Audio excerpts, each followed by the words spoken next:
नमस्कार। ब्लड और blood clotting हम पिछले एपिसोड में समझ चुके हैं। आज हम देखेंगे ब्लड ग्रुप क्या होता है, हमारा ब्लड ग्रुप क्या है, इसकी पहचान आखिर कैसे की जा सकती है। ये एक इम्पॉर्टेंट विषय है जिसकी सामान्य जानकारी हम सबको होनी चाहिए। क्या पता किस वक्त हमारे आसपास ही किसी को इमरजेंसी क्रिटिकल कंडीशन में ब्लड की आवश्यकता पड़ जाए और हमारा ब्लड ग्रुप उसके ब्लड ग्रुप से मैच हो जाए। आइए फोकस करते हैं। सबसे पहला परीक्षा में बनने वाला इम्पॉर्टेंट प्रश्न, रक्त समूह या ब्लड ग्रुप की खोज सबसे पहले किसके द्वारा की गई या किसने की? तो इसका आंसर है कार्ल लैंडस्टीनर ने 1900 में रक्त समूह की खोज की। इसके लिए 1930 में इन्हें नोबेल पुरस्कार से सम्मानित भी किया गया था। अब सेकंड पॉइंट देखिए, किसी का ब्लड ग्रुप ए है तो किसी का ब्लड ग्रुप बी है तो किसी का ब्लड ग्रुप ओ है। कहने का मतलब ब्लड ग्रुप अलग अलग होते हैं। एक ही टाइप का ब्लड ग्रुप क्यों नहीं है हर इंसान का? ये एक प्रश्न विचार करने योग्य है। ये एक फैक्ट है, सोचने वाली एक बात है कि आखिर सबका सेम क्यों नहीं होता है, अलग अलग क्यों होता है। तो इसका आंसर है, इस प्रकार की भिन्नता का एकमात्र मुख्य कारण है कि जो ब्लड में आरबीसी पाई जाती हैं, तो आरबीसी में पाई जाने वाली ग्लाइकोप्रोटीन है जिसे एंटीजन कहते हैं और हिंदी में एंटीजन को प्रतिजन कहा जाता है। मतलब सीधी सी बात है कि जो ब्लड ग्रुप है अलग अलग प्रकार के होते हैं, वो आरबीसी की सतह में पाए जाने वाले पदार्थ में वंशानुगत एंटीजन की उपस्थिति या अनुपस्थिति पर निर्भर करते हैं। और ये एंटीजन प्रोटीन भी हो सकते हैं, कार्बोहाइड्रेट भी हो सकते हैं, ग्लाइकोप्रोटीन हो सकते हैं या फिर ग्लाइकोलिपिड भी हो सकते हैं। अब देखिए सेकेंड स्लाइड में, देखिए यहाँ पे ये एंटीजन जो होते हैं वो दो प्रकार के होते हैं, एंटीजन ए और एंटीजन बी। ठीक इसी प्रकार एंटीबॉडी का भी नाम सुना होगा आपने। ये भी प्रोटीन ही होते हैं और ये भी सेम दो प्रकार के होते हैं जो एंटीबॉडी होते हैं, एंटीबॉडी ए और एंटीबॉडी बी। हमारे शरीर में ब्लड में किसी एंटीजन की अनुपस्थिति में एक विपरीत प्रकार की प्रोटीन ब्लड प्लाज्मा में पाई जाती है जिसे एंटीबॉडी कहा जाता है। ये भी प्रोटीन ही होती है। मतलब आप समझ चुके हैं कि एंटीजन एंड एंटीबॉडी दोनों ही प्रोटीन हैं। अब इस स्लाइड से समझते हैं, एंटीजन या ग्लाइकोप्रोटीन की उपस्थिति के आधार पर मनुष्य में मतलब इंसान में 4 प्रकार के ब्लड ग्रुप होते हैं। किसके आधार पर? ग्लाइकोप्रोटीन या फिर एंटीजन की उपस्थिति के आधार पर। मतलब माइंड में ये चीज आपको सेट करके रखनी है कि एंटीजन ही ब्लड ग्रुप कौन सा है ये तय करते हैं। अब फैक्ट की बात करते हैं। जो एंटीबॉडी होती है वो प्लाज्मा में पाई जाती है और जो एंटीजन होते हैं वो लाल रुधिर कणिकाओं में मतलब आरबीसी में, रेड ब्लड सेल्स में पाए जाते हैं। और ये दोनों ही इम्पॉर्टेंट फैक्ट हैं जो एग्जाम में पूछे जा सकते हैं कि एंटीजन कहाँ पाया जाता है और एंटीबॉडी कहाँ पाई जाती है। चलिए अब बात करते हैं ब्लड ग्रुप की। सिंपल याद करने का तरीका है, जिसमें एंटीजन ए होता है ब्लड ग्रुप ए होगा, जिसमें एंटीजन बी होता है उसमें ब्लड ग्रुप बी होगा। सीधी सी बात है, हम इस फैक्ट को समझ चुके हैं कि ब्लड ग्रुप एंटीजन के आधार पर ही डिसाइड होता है। सेम उसी प्रकार एंटीजन ए एवं बी दोनों होते हैं जिसमें वो ब्लड ग्रुप ए बी हो जाएगा और जिसमें एंटीजन होगा ही नहीं, मतलब जीरो है, शून्य है, एंटीजन ही नहीं है, तो उसमें ब्लड ग्रुप क्या होगा? उसमें ब्लड ग्रुप भी जीरो हो जाएगा, शून्य हो जाएगा। और जीरो से आपको याद रखना है ओ, ब्लड ग्रुप ओ। जीरो जैसा कुछ नहीं होता है, मतलब ब्लड ग्रुप नहीं होता है जीरो कोई। ये बस याद करने के लिए है कि आप जीरो से ओ को कनेक्ट कर लें अपने माइंड में, जहां पे भी जीरो लिखा हो मतलब वो ब्लड ग्रुप ओ है। अब बात करते हैं एंटीबॉडी की। तो जो आपका एंटीजन होगा जस्ट उसका अपोजिट एंटीबॉडी होगा। मतलब ये दोनों सेम नहीं होते हैं, अलग अलग होते हैं। एंटीजन यदि ए है तो एंटीबॉडी बी होगा। अब इस चार्ट में आसानी से आप देख पा रहे होंगे, यहाँ पे एक चार्ट बना हुआ है रुधिर में चारों वर्गों के साथ एंटीबॉडी का वितरण, ये जो लिखा हुआ है यहाँ पे। यदि एंटीजन ए है तो एंटीबॉडी बी है। अब देखिए यहाँ पे, यदि एंटीजन बी है तो एंटीबॉडी ए है, और यदि एंटीजन ए एवं बी है, दोनों है, तो एंटीबॉडी फिर कोई नहीं होगा, कुछ नहीं होगा। और यदि एंटीजन कोई नहीं है तो फिर एंटीबॉडी ए एवं बी हो जाएगा। देखिए एंटीजन और एंटीबॉडी एक दूसरे के जस्ट अपोजिट है, और एंटीजन जो होते हैं ब्लड ग्रुप वही सेम होता है। ये नॉर्मली याद करने के लिए था, प्रश्न एग्जाम में कभी कभी यहाँ से बन जाते हैं।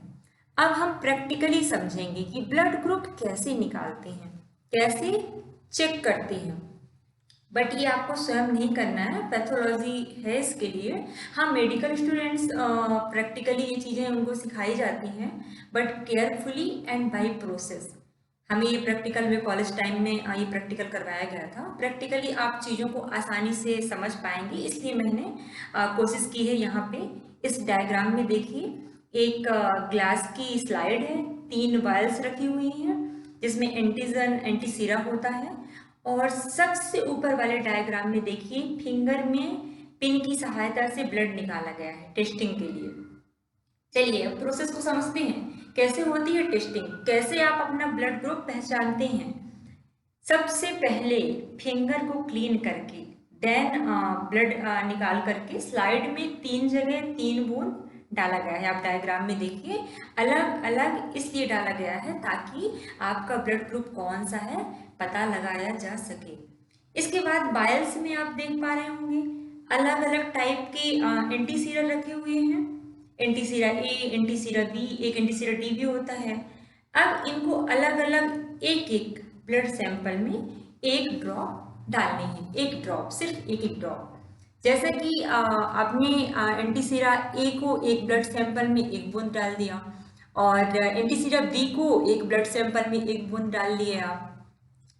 इसके बाद एंटीसीरा को ब्लड में मिक्स कर देते हैं और थोड़े समय के लिए रख दिया जाता है, रख देते हैं साइड में। और देन हम रिजल्ट क्या देखते हैं कि आपका जो ब्लड ग्रुप होगा उस ब्लड में एंटीसीरा डालने के बाद रिएक्शन हो जाती है। मतलब आरबीसीज जो है वो आपकी उनमें क्लम्पिंग हो जाती है, कहने का मतलब रक्त का जमाव हो जाता है एंटीसीरा डालने के बाद।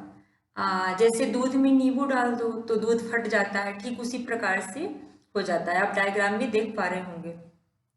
तो जिस सैंपल में क्लम्पिंग हो गई मतलब आपका ब्लड ग्रुप वही है।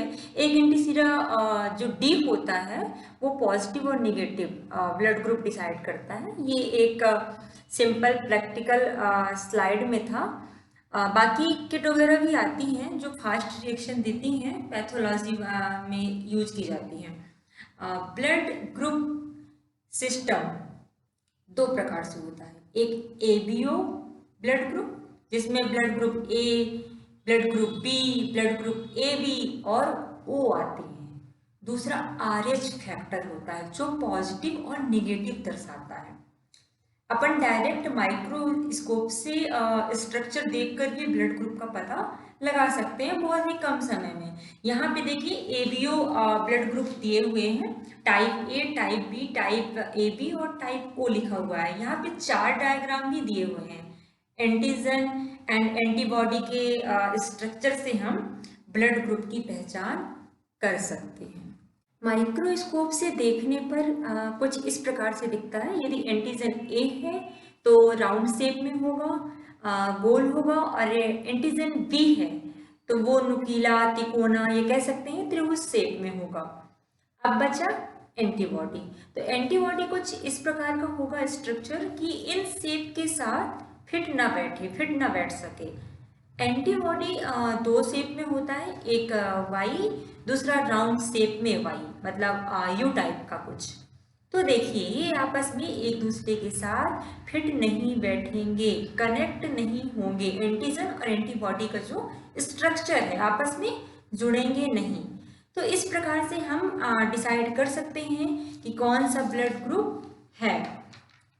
अब देखिए एंटीजन ए राउंड शेप में है और एंटीबॉडी वाई शेप में है। यदि दोनों ही राउंड शेप में मतलब हो जाते तो आपस में एक दूसरे के साथ फिट हो जाते, जुड़ जाते, तो ब्लड काफी चिपचिपा सा हो जाता और फ्लो होने में दिक्कत होती।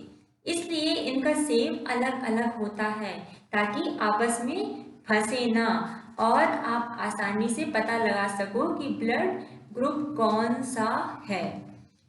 यदि बाई चांस ये सब सेम हो जाए तो क्या होगा, ये भी एक प्रश्न बनता है। ऐसा होने पर ये आपस में मिलकर बहुत ही ज्यादा चिपचिपे हो जाते हैं, जिससे ब्लड जो है वो नष्ट हो जाता है। इसे ही ब्लड का अविश्लेषण कहते हैं, अग्लूटिनेशन इंग्लिश में इसे ही कहते हैं। इसलिए एंटीजन और एंटीबॉडी का ऐसा तालमेल करना चाहिए जिससे जो ब्लड है, जो रक्त है, वो नष्ट ना हो सके।